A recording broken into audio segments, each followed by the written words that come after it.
функция дегеніміз не? Функцияда мынандай теграры екі облыс болады. Y һәм X облысы бар. Y-ді монитор, X-ді клавиатура дейміз.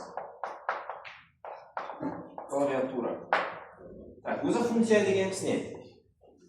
Функция қандай да бір қызмет атқарып беретін заты функция дейді. Мысалы үшін телефонның функциясы, суретке түсіретін функциялары бар, ұзақты түсіретін функциясы бар дегендей, шақырлататын, ямаса бетіңдегі үлгілерін кетіріп беретін функциясы дегендей функциялары бар. Математикадағы функция деген затам сол, қандай да бір зат біздерге қызмет атқарып береді, біздер математикалық функцияларды істейміз. Бірақ математикалық функция деген, мысалы үшін мынандай функция болады. Мына функция санға 2-ні қосып береді. Санға 2-ні қосып береді. Мысалы үшін бұл математикалық функциялар текарынан сілердің затларыңыз істелінеді негізі. Әммесінің түбінде математикалық функциялар тұрады. Сосын мына функция санға 2-ні қосып береді. Мына функция санды квадрат көтеріп береді. Мына функция кореннен шығарып береді дегендей функциялар болады. Компьютерде кім Динара қарап болсын? Информация саласында мынандай тема өткен болуымыз керек. Паскал ма, ямаса C# па, сондай бір не өткен, C++ па, сондай программа өткен болуымыз керек. Бірақ оқымаған болған шығарсыз. Сол уақытта сіздерге аз-маз болса да тіл жазып үйретеді. Сол уақытта компьютерде функцияны жаңағы, мысалы үшін бір программа жарату үшін тіл болады. Мысалы үшін Python дейді ғой. Python'да Python ба? Python ба? Сол Python'да жазып атса, мынандай, мысалы үшін басталғышы денесі дейді. Денесіне функциялар кіртеді. Мысалы үшін сол тіл жазып атқан уақытта жаңағы функцияларды кіртеді. Яғни, главный денесіне функциялар кіртсе, сол жазып атқан код бір зат істеп береді. Түсініп қой? Сол істеп беру үшін ішінен функцияларды кірту керек. Мысалы үшін мынандай функциялар. Яғни сол уақытта кірткен уақытта кейін сен жазған коды клавиатурадан 2-ні басса, мониторды 4 шығарып беретін болады. Түсіндіре алдым ба? Клавиатурадан 5-ті басса, мониторда 7-ні шығарып беретін болады. Түсіндіңіз ба? Мынау тұрды да себебі ол тілдің денесінде. Түсіндің бе? Жаңа кодта. Главныйында. Түсіндің бе? Себебі сол функцияны кірттік та бізде ол жерге. Түсіндіңіз ба? Ал мына функция не етіп береді? Санды квадрат көтеріп береді. 7-ні басса, мониторда 49 басып береді. Клавиатурада 5-ті басса, мониторда нешені шығарып береді? 25-ті шығарып береді деген дейді. Түсініп ба? Клавиатурадан 81-ді басса, 9 шығарып береді деген дейді. Түсініңіз ба? 9-ді басса не? 3 шығарып береді деген дейді. Демек, функция деген сол. Қандай да бір затты істеп береді, квадрат көтеріп береді, әр түрлі затлар. Енді осы функцияның мынандай бір несі бар, қасиеті бар. X қандай Y деп алып сол, X клавиатура деп алып, соны жаңа түсіндіру үшін жаздым. Bu yerdeki X негізгі аты анықтану облысы. Анықтану облысы.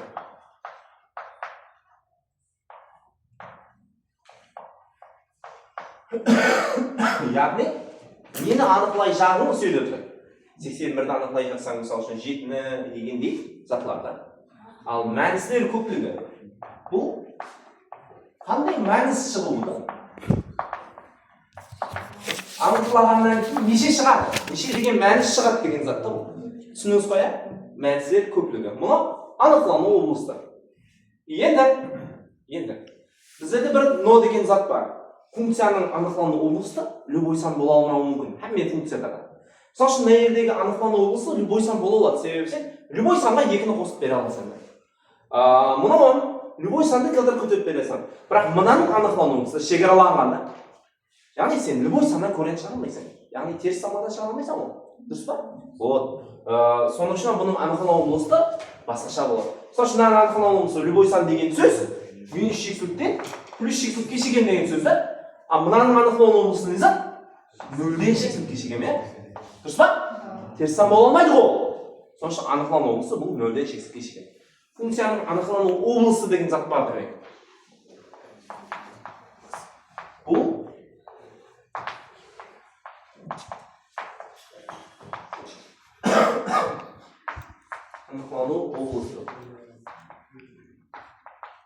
x-ті қабыл ете алу мәністері екен. X-ті қабыл ете алу мәністері.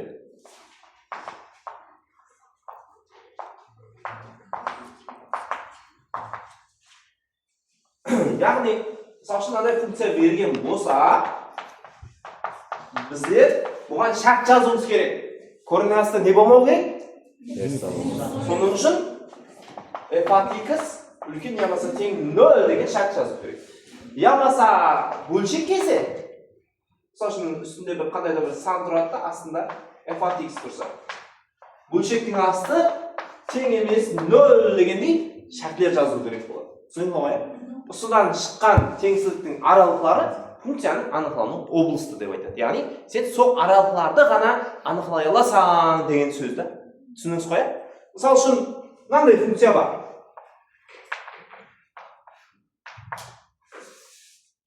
Бұның анықталуының облысы не зат десе, x-ке любой сан қоя аласың ба? Маған x-ке любой сан қоя аласың ба? Мысалы үшін, мына функция өзі не қылып береді? 8-ді сол санға бөліп береді. 2-ні бассаң 4 шығарады, дұрыс па? Мысалы үшін 1-ді бассаң не? Минус 4-ді бассаң не? Минус 8 шығарады. 0-ді баса аласың ба? X емес 0-ді болмас. Тек 0-ді анықлай алмайды. Бірақ 0-ден басқа любой санға бөліп бере аламын. X тең емес 0. Яғни, бұл деген сөз ортадан сан көшерінен 0 бола алмайды.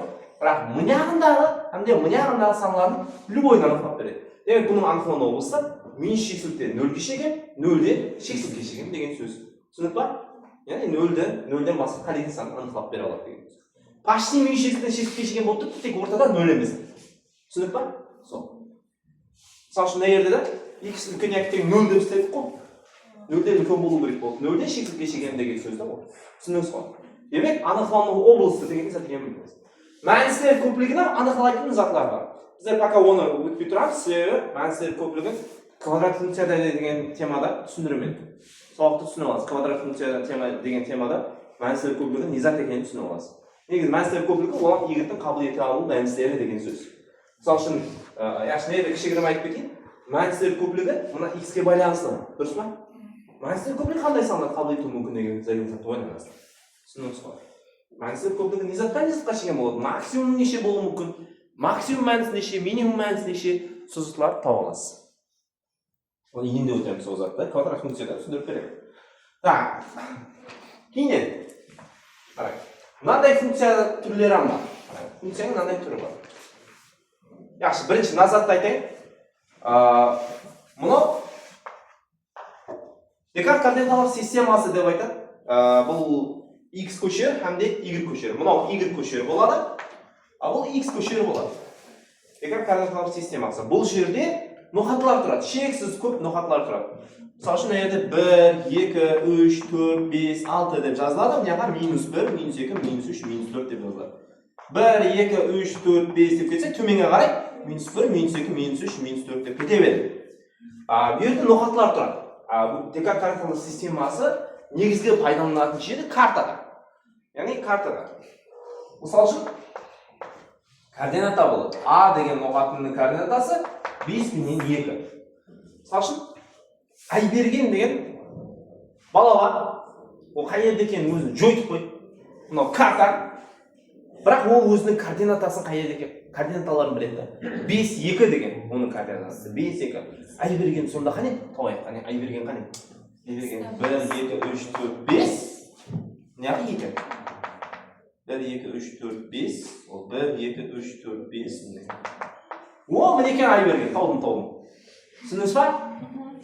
Қай жерде керек екен, Декарт координаталар системасы основной картада пайдаланады. Яғни, кеменің координаталарын анықталған деп айтады ғой. Ямаса, бір қаланың координатасы болады, соған бомба тастай жақ болсаң керек болады, ол қай жерде екенін тауып аласың. Дұрыс па? Координата деген зат қай жерде керек болады. Мысалы үшін, Б деген Балтабай деген адам қай жерде тұрады? Минус 7, 3. Қай жерде Балтабай? Тауайық қане. 1, 2, 3, 4, 5, 6, 7, 3. О, міне Балтабай. Айберген әз Балтабайға қарай таслақтырады. Түсіндіңіз ба? Көзін жұмат болады. Сондай зат. Және Сәрсек деген адам мынау. -3, -4. -3, -4 көрейік. 1, 2, 3, -3, 1, 2, 3, 4. Мына емес пе? С мына еді. Д деген ноқат, мысалы үшін, қайтты болады. Д деген ноқат, мысалы үшін, болсын 5, тоқтап тұр, 5 емес. 2, -4 болсын. 2 мында, -4 мында. 1, 2, 3, 4. -4 болмай қойсын, -3 бола қойсын, сәл жоғары болады. Не? Дәулетбай, да? Бұл асы, түсінайып, координата қай жерде екенін. Міне еді оның қасында және бір адам болуы мүмкін. Оның координатасы және соның өзінің тура келетін ноқатына байланысты. Түсініп па? Мысалы үшін мен 1,5 мен 1,5 деген координатада болуы мүмкін. Яқшы ма? 1,5 деген сан не жерде жарасатынын білесіз ғой? Сөйтіп мына жақта 1,5. Екеуіндегі әкелсең 1,5 координатаға ие ноқат, міне деген ноқат. Түсініңіз ғой, иә? Мынау декарт координаталар системасы. И шеректері бар. Бұны бірінші шерек деп айтады. Бұны екінші шерек, бұл үшінші шерек, бұл төртінші шерек. Шерек деп айтады. Демек, бұл бірінші шеректе жайласқан екен деген сөзді білдіреді, мысал үшін да. Кейін бұл көшер. Сан көшерлері, Y көшері, қандай эленора, X көшері деп айтады. И ноқатылар тек шереклерде емес, көшерлердің үстінде жатып қалуы да мүмкін. Мысал үшін, X көшерінің үстінде де ноқат бар. Мысал үшін, мына ноқаттың координатасын айтайын ба мен сіздерге? 1, 2, 3, 4, 5, 6 болатын болса, оның координатасы 6, 0. Яғни, бұл санлар нені білдіреді? Бұл санлар, қара, мына сан оң һәмде шет деген затты білдіреді. А мына сан жоғары ямаса төмен деген санды білдіреді. Мынау оңға қарай 5 метр, жоғары қарай 2 метр жайласқан. Оңға қарай 5 метр, жоғары қарай 2 метр жайласқан. Мысалы үшін, мына ноқат оңға қарай 6 метр жайласқан, бірақ жоғарыда да емес, төменде де емес. 0 да оның уровень. Түсіндіңіз ба? Сол. Мысалы үшін, мына ноқаттың координатасын айтайын. -2. Бірінші, оң шепті айтасаң бірінші. -2, 0. Түсіндіңіз ба? -2 нені білдіріп тұрды? Шепте екенін білдіріп тұрды. 0 не? Я жоғарыда емес, я төменде емес екенін. Түсіндіңіз ба? Мысалы үшін, мына ноқаттың координатасын табайық. 1, 2, 3, 4, 5. 0,5 болады бұл ноқаттың координатасы. Неге? Сен бірінші оңда ямаса шепте екенін айтасың. Мынау оңда ма, шепте ма? Ортада ол. Оңда да емес, шепте де емес. Дәл ортасында да, көзінің ортасында. Енді бұл X көшерінде ғой. Мынау басқа көшерде. Сен ноқатты жазған уақытында бірінші X, кейін Y жазылу керек та. Бірінші оңда шепте екені, кейін жоғарыда төменде екені айтылу керек деген дейді. Түсіндің ба? Бірінші оңда ма, шепте ма? Ортада, иә? И жоғарыда 5 бірлік. Дұрыс па? А мынау бірінші оңда ма, шепте ме десе, оңда 6 бірлік қой. Жоғарыда ма, төменде ма десе, ол 0 десең да. Ол себебі жоғарыда да емес, төменде де емес, именно ортада. Түсіндің ба? Демек, бізде қайда жаратсақ болады? X көшерінің үстінде, X көшерінің үстіндегі ноқатларда Y 0 болады. Ал Y көшерінің үстіндегі ноқатларда X 0 болады. Түсініп па? Мысалы үшін, мына жердегі ноқат қандай болады? 4 болады. 0, 4. Одан астынса? 0 деп айта бер. А мұнакі болса? 1, 0, 2, 0, 3, 0 деп кете береді. Бұда Z 0 болды. Яғни X, Y дейтін болса, Y 0 болады да ода. Түсініп па? А Y көшерінде болса, X 0 болады. Декарт координаталар системасы деген сол. Так, кейін. Одан кейінгі айтылатын зат. Екі ноқат арасында арал тауға болады. Қалайынша? Мысалы үшін, мынау декарт координаталар системасы болса, мысалы үшін, 1, 2, 3, 1, 2, 3, 4. Мына ноқат. Оның координаталары 3 бірлік оңда, 4 бірлік жоғарыда болған үшін 3-ке 4. Дұрыс па? Мысалы үшін, 5 бірлік шепте, 2 бірлік төменде бір ноқат жаратып көрейік. 5 бірлік шепте болса не зат болады? Minus 5 ya. Төменде 2 бірлік.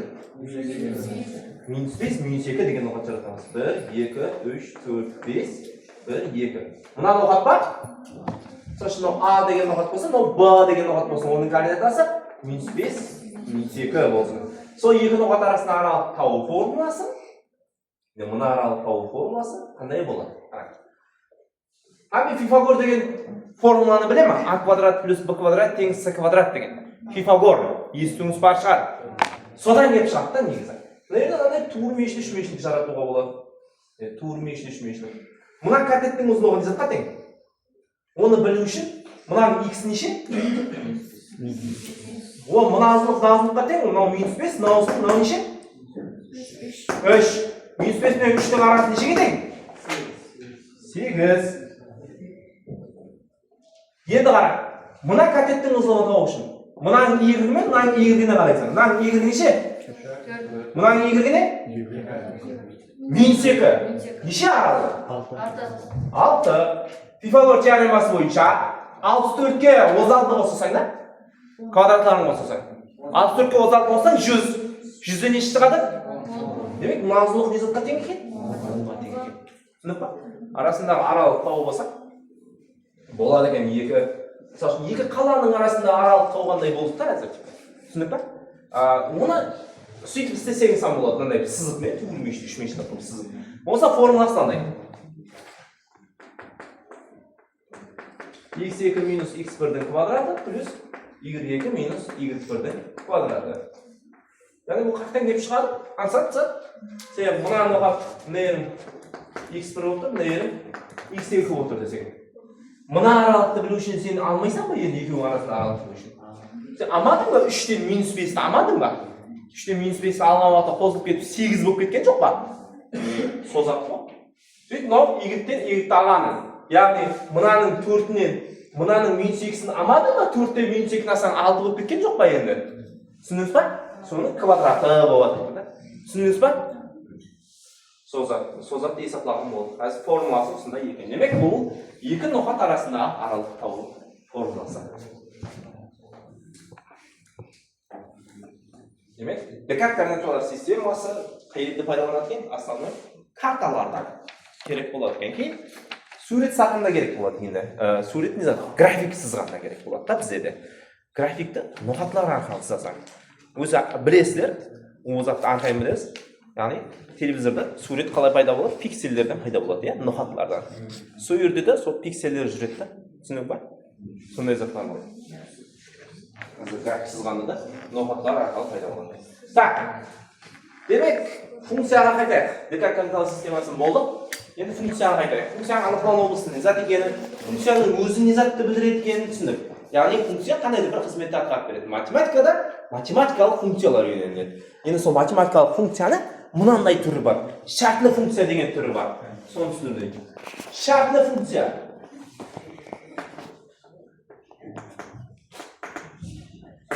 Шартлы функция, оның шарты болады. Яғни, қара, мысал үшін, y тең x плюс 3, 5x квадрат минус 2. Егер x-ің 5-тен үлкен болса, егер x-ің 5-тен кіші болса, деген. 2 сағат бар. Да. Қара, x деген 5-тен үлкен болса.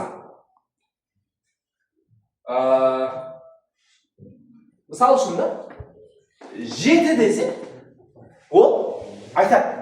Сен қойып атқан заттың 5-тен үлкен болса, мынаны есапла дейді. Егер 5-тен кіші болса, мынаны есапла дейді. Сен 7-ің 5-тен үлкен ме, кіші ма? Онда жоғарғы қойып есаплайсың. Онда 10 болады ол. Астына қоймаймыз. Неге астына қоймады? Себебі ол 5-тен кіші емес та 7. Түсіндік па? Егер 2 десе қайсына қоясың? Онда астына қоясың. Себебі 2 5-тен кішкентай болған үшін. Түсініп ба, шарты функцияны зат екен. Оның шарты болады. 2 функциясы тұрады. Астына қояйын ба, үстіне қояйын ба деп тұрады. Түсіндік па? Оны қайсына қоясың? Астына қоясың. Демек, 5 көбейту 4 минус 2. 18 болады. Түсіндіңіз ба? Ал мынандай шартлы функциялар бар. Үшеуіне қиылсам бар.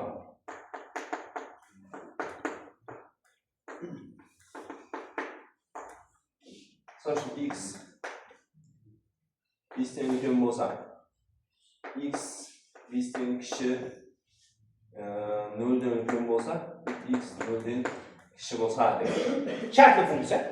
Ешқандай проблемасы жоқ. Мысалы үшін 4 дейік. Қайсына қоямыз? Екіншісіне қоямыз. Еш шығады?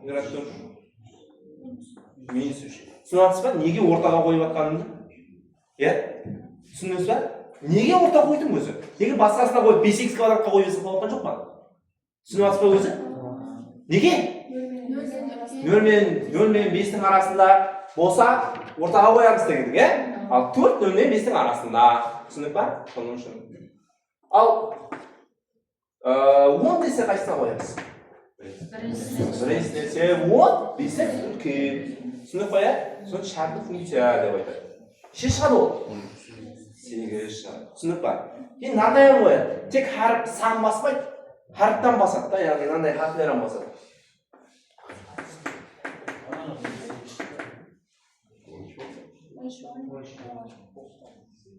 Мынау ма? Ой, 13. 5-ті қойып жүріп тұрған. Ана 5-ті қойысын. Так, x квадрат плюс 7 қойыппыз. X квадрат плюс 7 5-тен үлкен екен гарантия. 7-ге бір сан қосылған болса, ол 7-тен үлкен санға значит? Значит, ол 5-тен үлкен ме? Енді қайсына қоямыз? Қай жерге қоямыз десем, мына жерге қоямыз. Мына жерден ол бірден пайда болып қалады. X квадрат плюс 7 пайда болып қалады деген. Сонда x квадрат плюс 7 плюс 3 болып кетеді. Сонымен не зат болады? X квадрат плюс 8. Ол сан шықпайды, мынандай x-ке байланысты аңғартқан шығады. Түсіндіңіз ба? Демек, суретке түсіріп алам. 10 шаршап жүрмін. Алып қайтамын жақында.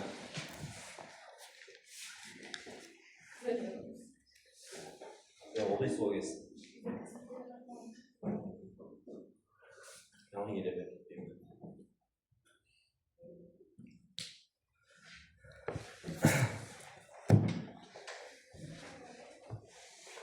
Olma.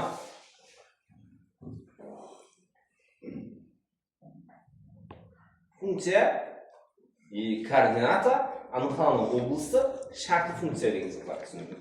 Енді құрамалы функция деген бар. Оны түсіндіруім керек.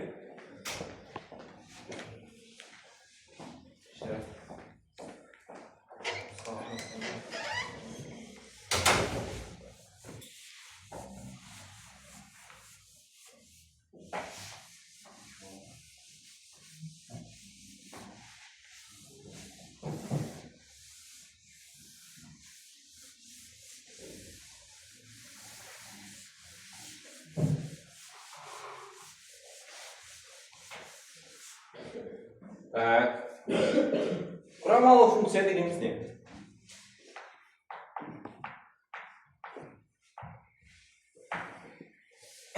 Мынандай функциялар болады.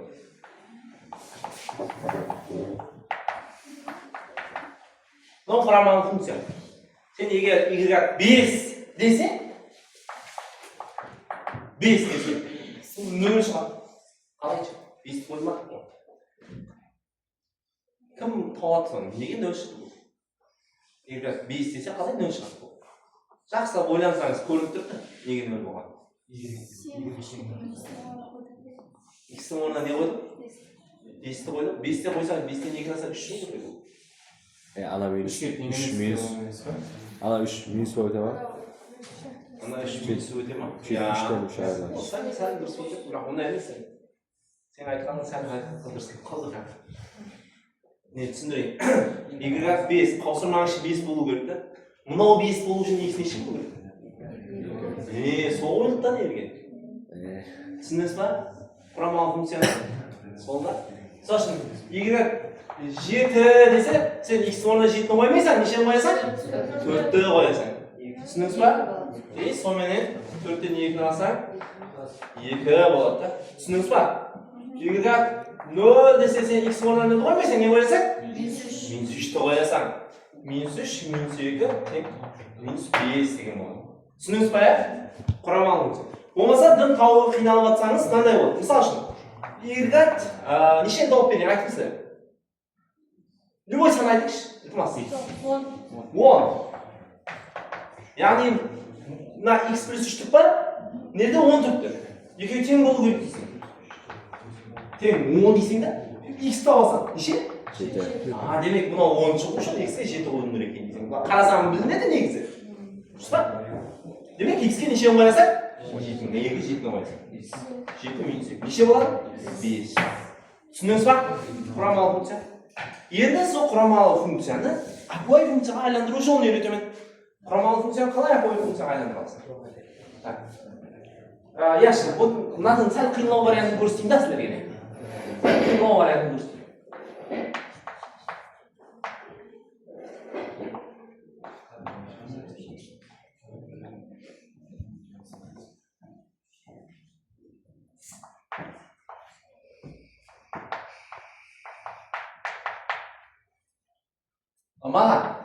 Маған.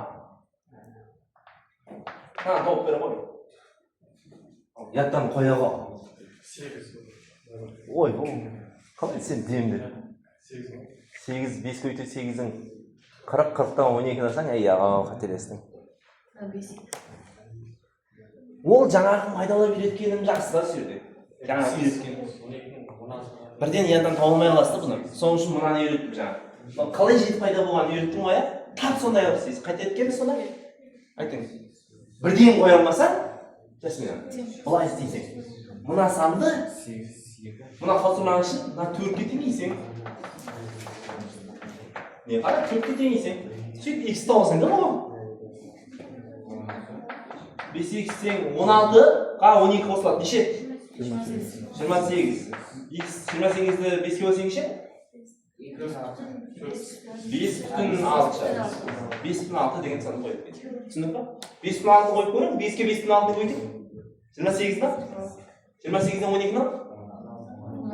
16 4-ке қой? Шықтым арасында? Кеме x-ті орнына не қояды кетсең? 5,6. 7 көйте 5,6 түсіндіңіз ба? Үтір барсам пайда болып қалды, ол ешқандай қиын жүрді. Үтір барсам беруі да мүмкін, бермеуі да мүмкін. Айта алмаймын. Так, 7 көйті 5,6-ның 30. Зайпан деген оқыш керек ма? Зайпан. Зайнап. Сыртбаева. Жоқ, Зайпан деген бала. Зайпун. Бүгін жоқ. Сыртбаева.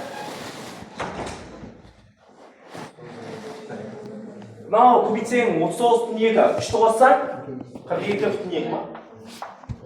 Бұлар түсіндіңіз қой, сондай қиынлау вариант келсе, ертең қоя алмасаң, істе деп атпаймын. Мынаны қосылмағышын, мынаны қосылмағышын теңеп, x-ті тауып аласыз қой. Сөйтіп бар, бұнына қой. Түсіндіңіз қой? Енді құрамалы функцияны апой функцияға айландыруды үйретейін. Мысалы үшін анау. Не? Дұрыс па? Сонда қалай апой функцияға айландырасың? Оның үшін қосылмағының үшін бір санға теңейсің. Любой бір сан. Мысалы үшін т-ға теңеді. X неше болды? Т-2 ма? Вот, соны мына жерге апарып қоясың. Сонда x плюс 3-тің орнына не қоямын? X плюс 3 екен ау, кешіресіздер. Кешір. Мына x плюс 3-тің орнына не қоямын? Т-ны қоямын. X-тің орнына не қояды екен мен? Ауа, минус 5 болып кетеді. Сонда мынау апой функция болды. Енді, мысал үшін, y 5 ба? Ойланбай 5-ті қоя бересің. Нөл шамы? Мысал үшін, y 7 ма?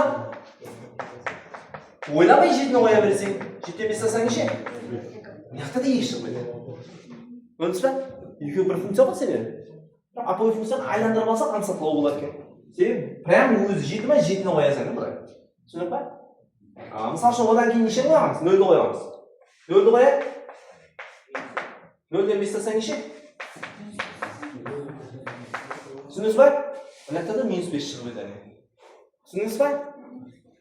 Құрамалы функцияны апой функцияға айландыру үшін оны бір қандайды бір санға, әріпке теңеп алады екенбіз. X табамыз т-3. Демек, мына жаққа т-3 қойдық. Y т деген апой функция пайда болды. Түсініңіз ба? Мынаның аквариум функциясы мынау болады екен. Қалай айландыру керек екенін түсініңіз ба? Біз есапта да бар, есапларды көрсетемін.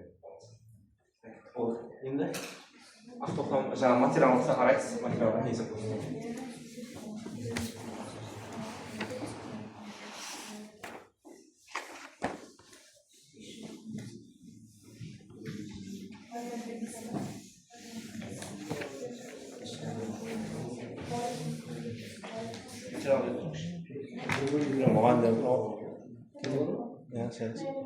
Нұрсұлу қалай тұрады, иә? Қараймыз. Бірінші есап, өзі бар жоғы 55 есап екен. Дұрыс емес пе? Оның 55-ін 25-ін жақсылап қарап, тыңдап, диққатпенен түсініп қарап отырсаңыз, негізі түсінесіз, яшты ма? Жақсылап қарап отырып, мощный қылып түсіндіріп отырмын. Біріншісі, f(x) деген функция бар. Біздер осының анықталу облысын табу керек. Анықталу облысы деген не еді? X-тің қабілеті алу мәністері. Сен X-тің қабілеті алу мәністерін табу үшін, X-тің қабілеті алмайтын мәністерін білуің керек бірінші ол. Қазір опасный жерлерді көруің керек деген сөзді ол. Опасный деген зат, мысалы үшін бөлшек болса, бөлшектің астында өліп қалмасын, көрен болса, көреннің астында теріс сан болмасын деген опасный затлар. Қазір опасный бар ма? Қауіп бар ма? Қауіп бар. Қандай қауіп бар? Бөлшектің астында өліп қалуы мүмкін бар? Соңға шарт жазасаңыз, значит, шарт жазамыз. X квадрат минус 1 0-ге тең болмау керек. Оның үшін x квадрат 1-ге тең болмау керек. Онда x нешеге тең болмау керек? Минус 1-ге тең болмау керек. Демек, анықталу облысы минус 1 мен 1 болмау керек, бірақ одан басқа любой сан бола алады. Дұрыс па? Қалесең минус 1-дің мынаяғындағы санлар, қалесең екеуінің ортасындағы санлар, қалесең 1-дің мынаяғындағы санлары болуы мүмкін. Бірақ олардан басқа. Олар емес. Демек, жауап қандай болады? Минус шексіздік.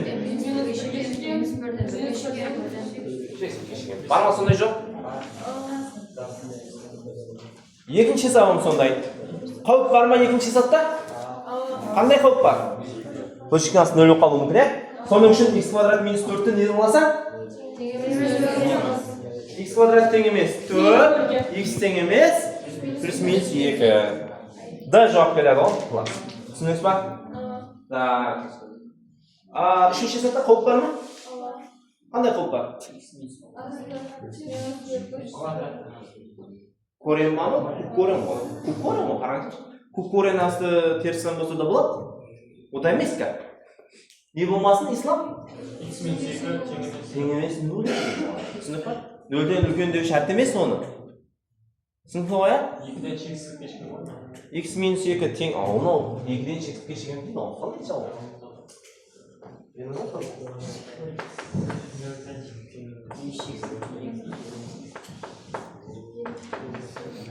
Не, Еназар, мұнау тең емес 0 дейсең болғаным. Мұнау 0 оқымау керек. Мұнда x тең емес зет болады. 2 болады. Бұл не кеп шығады? Мынандай сызылмасынсан. Мыняғы болуы мүмкін ба? Не зет мына оқың? Зет анау. Түсініңіз ба? Қайшы жауап болады екен? 4. f(at) минус 0,5 табу керек. Бұл не деген сөз? X-тің орнына минус 0,5-ті қою керек деген сөз. Аңсақ ол. Данияр, түсінің ба? Не қара? f(at) x-ті жазып қойды, функция беріп қойды саған. Несі? И 1 плюс x, 1 бөлік x бар. Сөйтіп, 7 плюс 4x. Зат табу керек? Минус 0,5. Не деген сөз ол? X-тің орнына минус 0,5-ті қой деген сөз. Түсініңіз ба? Демек, мен ерге минус 0,5-ті қойып есеп қойсыз.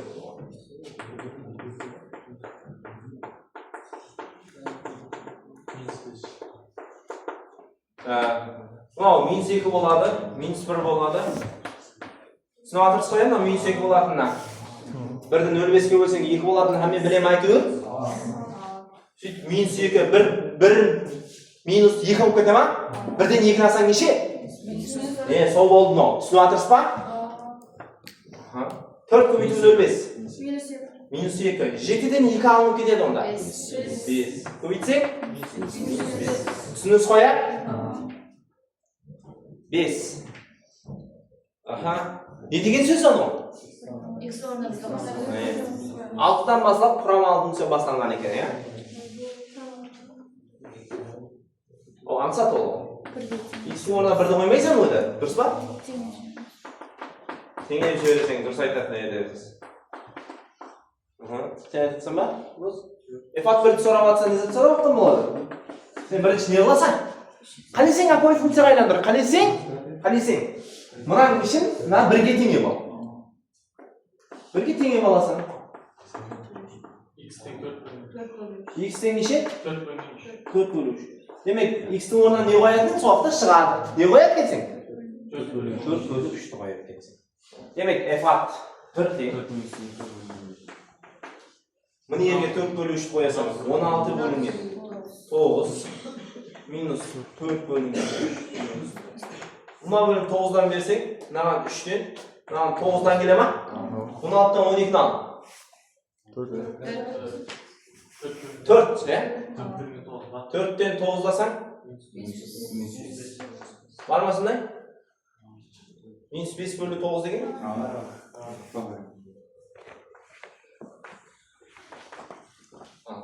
Суретке түсіріп аласыз.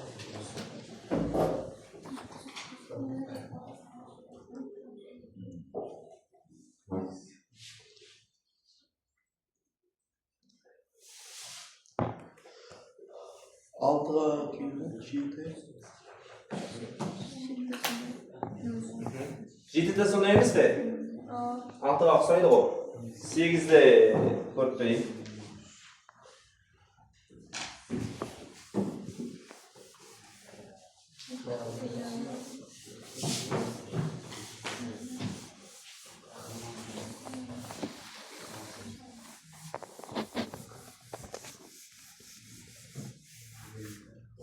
Бұл ұсақты қиын темалар. Қиын темалар. Кейін ар жағына бұдағысы логарифмді өтіп атқаннан кейін арқаймасыз. Логарифм аңсатмау. Логарифм аңсат. Сіз ма? О, темаларыңыз өтіп болған болсаңыз. Так. 7 ұқсайды, 8-ге келді. 8-ші бесақты түсініп берейін. Так, 8-де неде бар? Y-ге функция бар. О қандай? X квадрат. Енді y-x деп қойыпты. y-x емес, бәрі бар. y-x деп жазайын. Құры y деп жазсаңса болатын еді. Енді біздерге мына не сақлан дейін.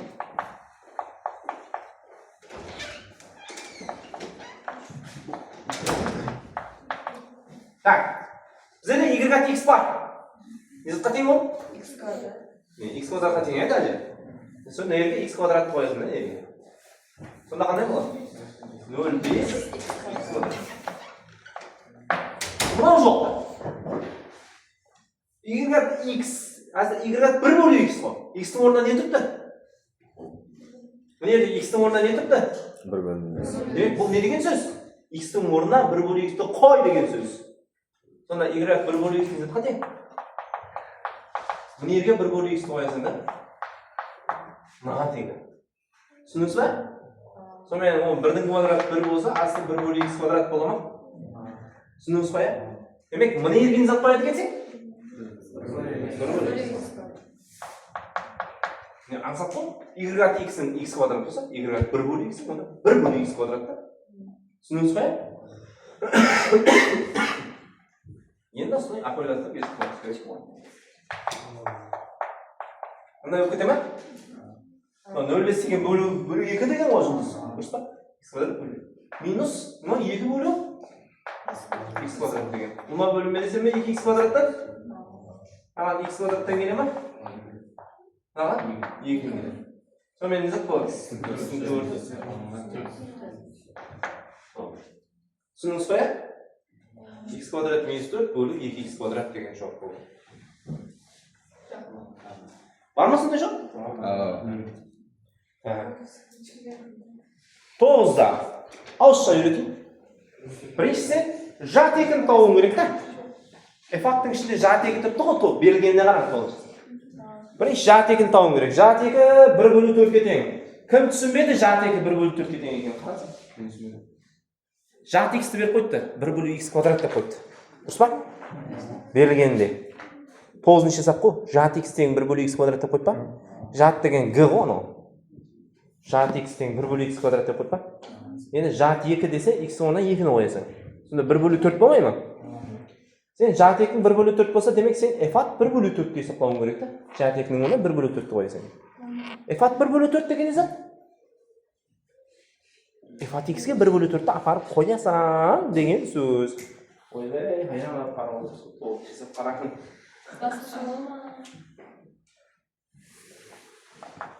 f-ат x тең x квадрат минус 1/x. Дұрыс па?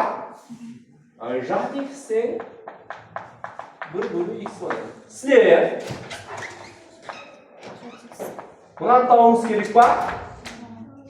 Бірінші мынаны неше екенін тауып алдың да жат 2-нің. Түсіндіңіз ба? Жат 2 затқа тең. Енді f-ат жат 2 деп жатыр ғой саған. Мынау затқа тең екен.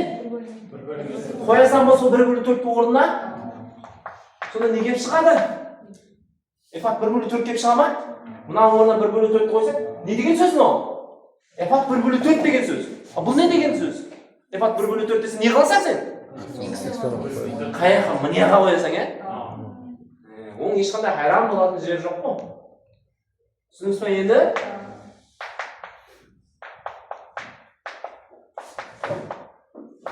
Мына бөлім бересең жоғарысы -15 болады. Короче, -15 деген жоп шығады. Астымен 16-да қысат кетеді. Бар ма -15 деген? 10 шартлы функция. 10 шартлы функция екен. Ауызша істейсің. Неге? Не үшін қиын? f-ат -1 десе, үстіне қойсам ба, астына қойсам ба?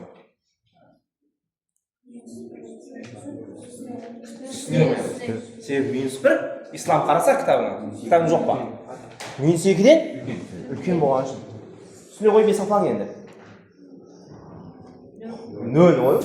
2 сағатта айттыңыз ғой. -1-ге 1-ді қоса алмадыңыз ба? 0. Демек f-ат -1 неше екен? 0. f-ат -3 десе қайсына қойсаң? Астына үстіне? Себебі -2-ден кішкентай болды. -3-ті қойыңа жерге.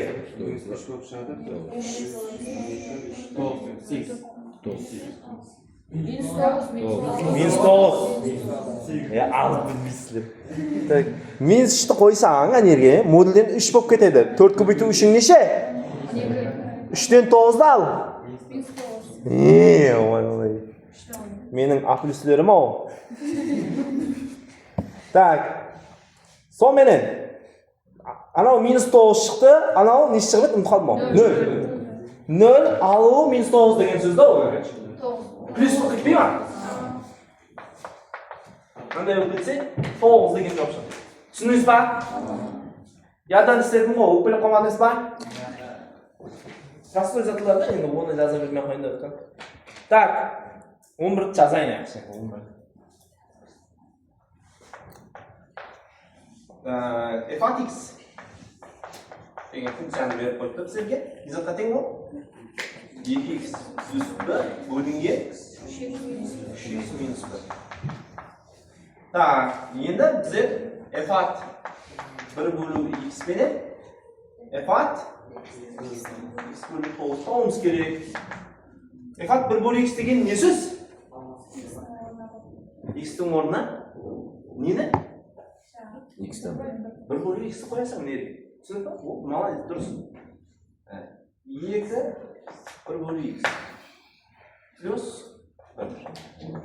Мынау 3 1/x минус 1 плюс f-ат x бөлі 9 деген x-тің орнына жақсы не? x бөлі 9 қоясың деген сөз. 2x бөлі 9 плюс 1 3 x бөлі 9 минус 1. Түсіндік па? Сонда Так, 2 бөлу x бола ма мынау? Мынау 3 бөлу x болады.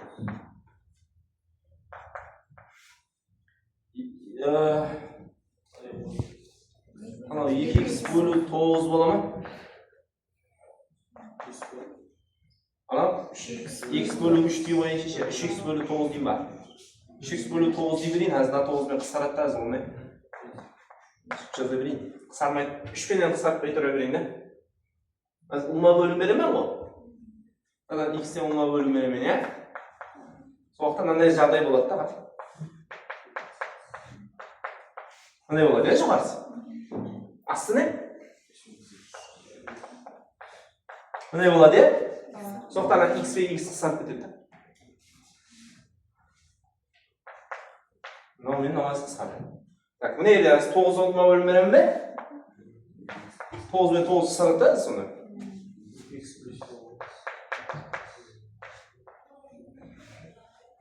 Асты не? 9 мен 9 кетті де, үйелді де. Түсініңіз ба? Ашаға жазайын.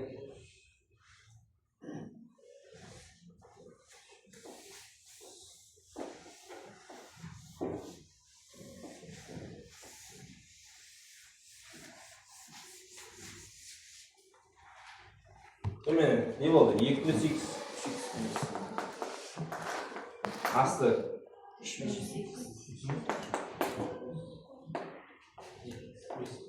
минус 9 дегенде x минус 3 деп 3 шығарып жазсам бола ма? Асты. Мына бөлімде заттан болады десе 3x минус 3-тен бола қойсын. Бірақ мұнаған минус 3-тен беретін болсын. Себебі мынау орналасу керек. Түсініңіз ба? Мына ол 1 деген. Сонымен минус 6 минус 3x. Жоғарысы 3 бола ма? 9-дан 6-дан алсаң минус x болады. Я сөйтіп я? Мына екеуі 1 дей ма? Тек не қылып жіберу керек? Короче, минус 1 десем, минус 1 бөлу 3 деген жоқ болады. Бар ма? Бар жауап екен. Түсініңіз қой, я? Енді 12-ші сақтыға. 12-ші сақтыға.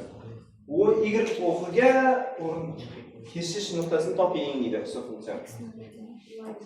О, мына қызды ғой. Біз қатылау айтшы. X 0-ге тең болады. X 0-ге тең болады дейді. Неге X 0-ге тең болады? Ой, айттыңыз ғой өзіңіз. Ойыр көшерінде X 0 болады деп айттым мен жаңа. Енді ойыр көшерінде десе, мына ортада тұрған болады да, оңда да емес, шептеде де емес. Оңда да емес, шептеде де емес, ортада тұрса X 0 емес пе? Демек, ойыр көшермен кесісу ноғата десе, ойыр пенен кесісет десе, x-ні 0-ге теңей бересің. X-ның орнына 0-ді қоя бересің. Түсініп па? X-ның орнына 0-ді қойсаң, мынау еш шығады. Яғни 1, 3 шығады. Түсініңіз па? Оған ансат екен. 3. Ойрық оқудан кеш нүктасы дейді. X-ның орнына 0-ді қоясам ба? Бірінші қосылмадан минус 2 шыға ма? Екінші қосылмадан 2 шығады, я? Көбейтсек? Минус 4 а жоқ болады екен. Ох, мен аларды үйретіп кетпен ғой. Жұптақ деген затты үйретіп кеткен. Функцияның жұбы, тағы деген зат болады. Ол жұпсан, тақсан деген емес па? Екеуі басқа зат. Функцияның жұп функция деген зат бар. Тақ функция деген зат бар. Сөйтіп, жұпта емес, тақта емес деген зат бар. Четный, нечетный, нечетный. Нечетный, не нечетный деген функция. Сөйтіп айтылады. Жұп функция тақ функция, жұпта емес, тақта емес. Четный, нечетный, нечетный, не нечетный. Үшіншісі сондай болады да. Жұпта емес, тақта емес деген сөз. Так. Нечетный. Не здесь же цвет был. Классно. Түсіндіріп берейін сол. Қашан жұп болады? Қашан жұп болады функция?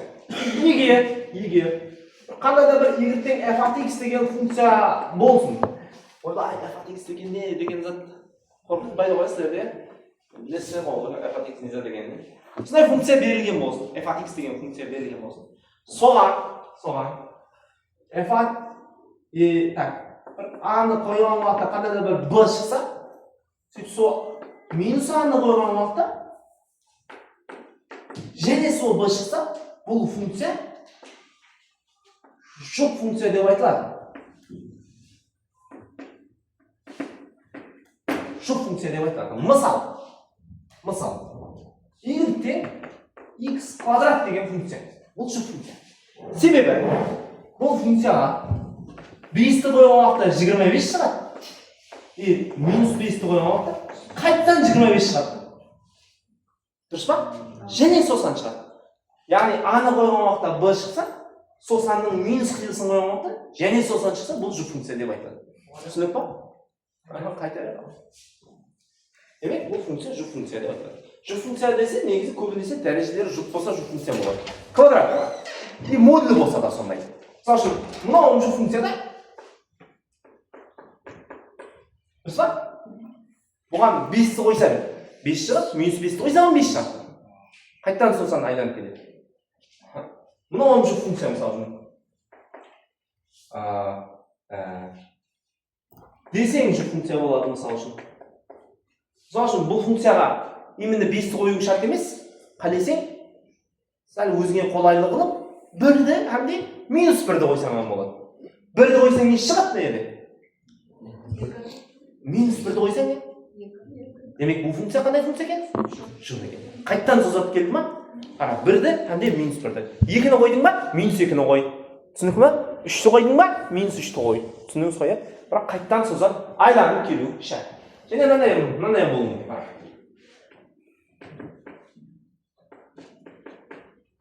Mana shu funksiya qalaycha? Sen 1 ni qo'y. 3 plus 3 ning minus 1 bo'ladimi? Al minus 1 ni qo'y. 3 ning minus 1 plus 3 ning 1 bo'lib ketadi. Baribir emasmi? 3 plus 3 ning minus 1 deding-ne? 3 ning minus 1 plus 3 ning 1 deding-ne? Baribir emasmi? So'zab aylanib kelibdi. Hali sen 5 ni qo'y. Просто 3 ning 5 derecesini hisoblamoqman qiyin-da. 2 ni qo'yaymi? 3 ning 2 derecesi necha?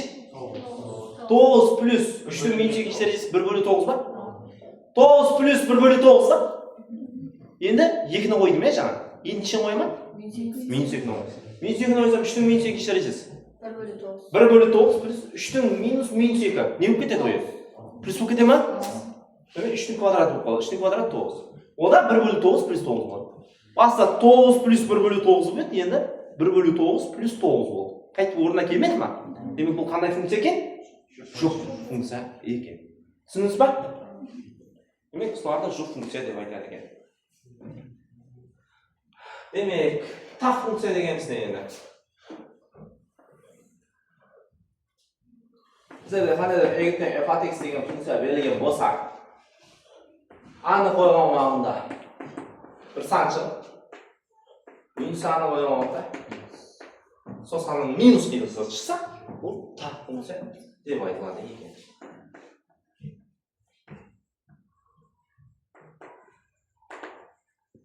Mana taq funksiya. Bu taq funksiya. Sen bugan 1 ni qo'ysang nech chiqadi? Minus 1 ni qo'ysang?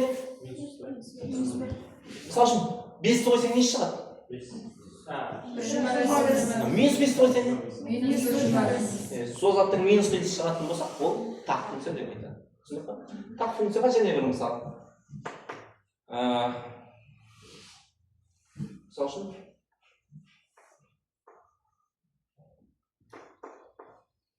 nechani qo'yay?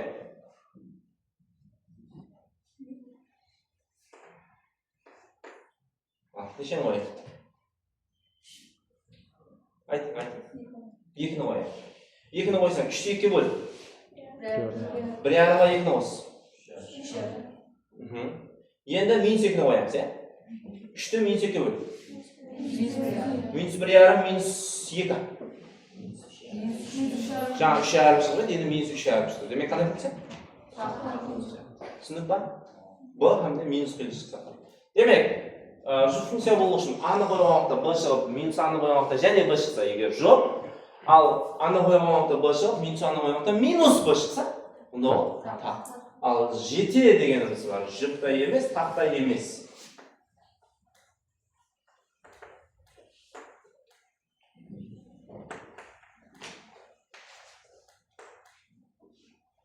Яғни бұны жете деп айтамыз.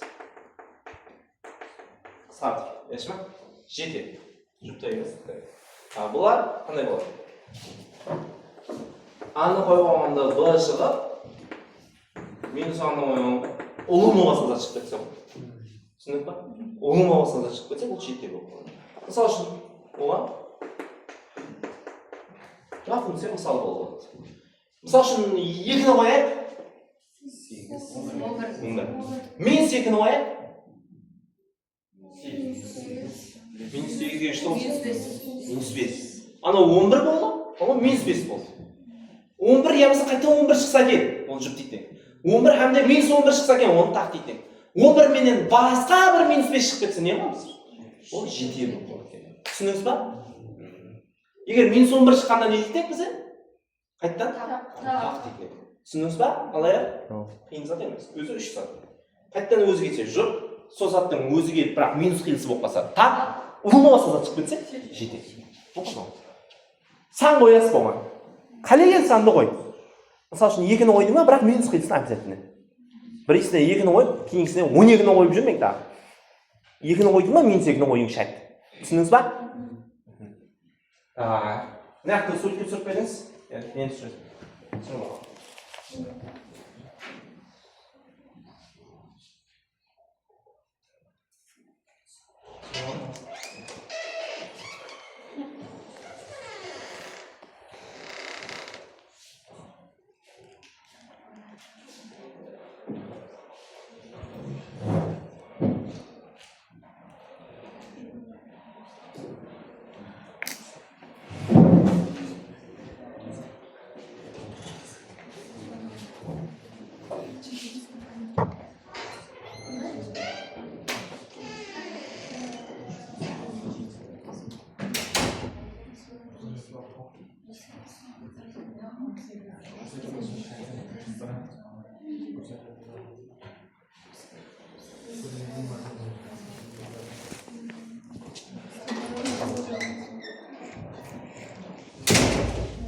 Video ketib o'tirib qo'ya.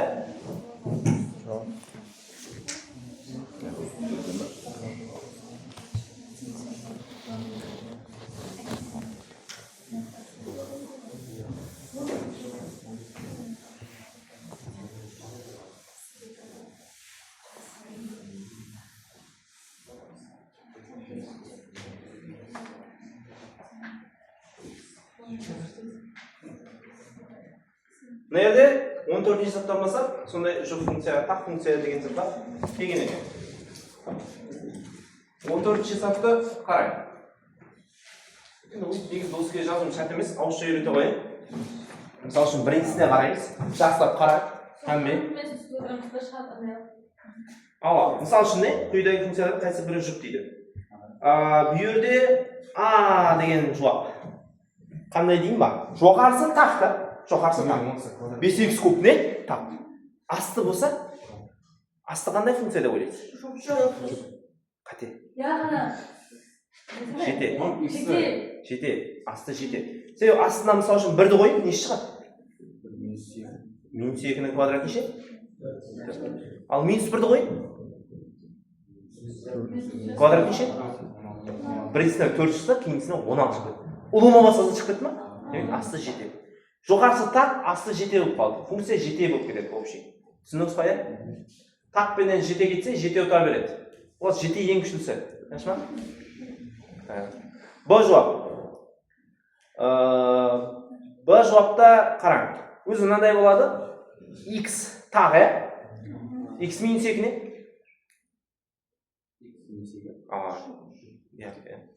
Qora hozirman ishini aytayotganda. Hozirman ishini aytdim. X minus 2 ning o'zi jete. Hozirman ishini hisoblang jete. Qarang, bu javob emas, S javobga o'taylik xolos. S javobga javob. S javob juft bo'ladi. Sebebi bo'lgan jo'qarisi ham juft, durustmi? астан жұп. Сол үшін астына 1-ді қойсаң, минус 1-ді қойсаң, бәрі бірдей зат шыға береді. Сол үшін астына 1-ді қойсаң не шығады? Минус 24. Минус 1-ді қойсаң, минус 24 болады. Түсіндіңіз ба? Ау, сен нотингді өттің ба не? Просто бүгін ертең өтесең де. Жақсы. Так. Сол үшін жауап Б еді ғой құласы. Ой, С еді. Жұп функция С еді. Ал яқшы Д жауапты айта ғой, қандай функция? Жоғарысы қандай? Молодец. Асты не? Жұппен тақ кетсе, тағы тағы. Түсіндің ба? Функция тақ болып кетеді. Түсіндіңіз ба? Жоғарысы өзгермейді, асты плюс-минус болып өзгереді да. Плюс-минус алдына шығып кетеді, сонымен функция плюс-минус болып өзгереді деген сөз өзгереді. 15. Қайсы бірі тақ деп еді? Соясақ қой, қайсы бірі тақ екен? Д ма? Д екен. Түсіндіңіз ба? 16. Функцияның анықталған сапасы минус 1-ден 2-ден ібарат дейді. F1 плюс x функцияның анықталған сапасын топинг дейді. 16 сақлар dx.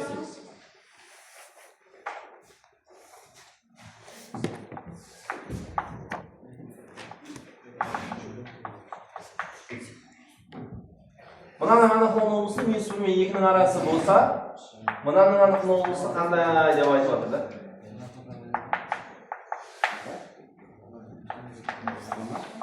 Мынау қандай деп айтыпты, түсіндіңіз ба? Бұны білу үшін мынандай қылып істейсіздер.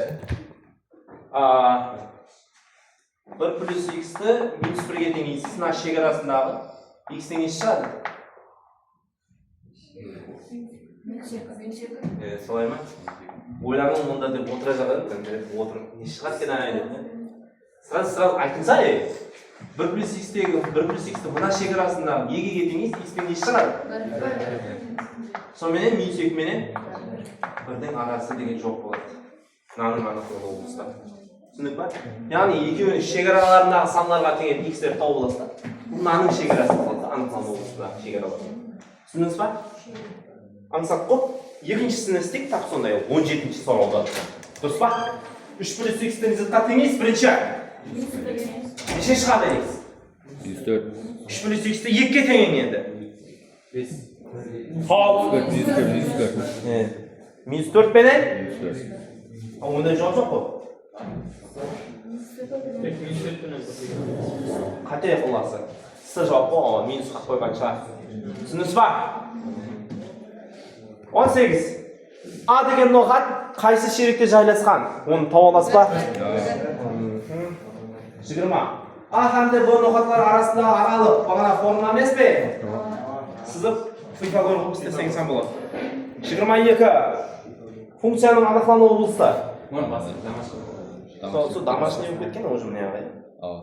Болды ма дедім я, андай я? Десең я? Болды ма? Кім кетті?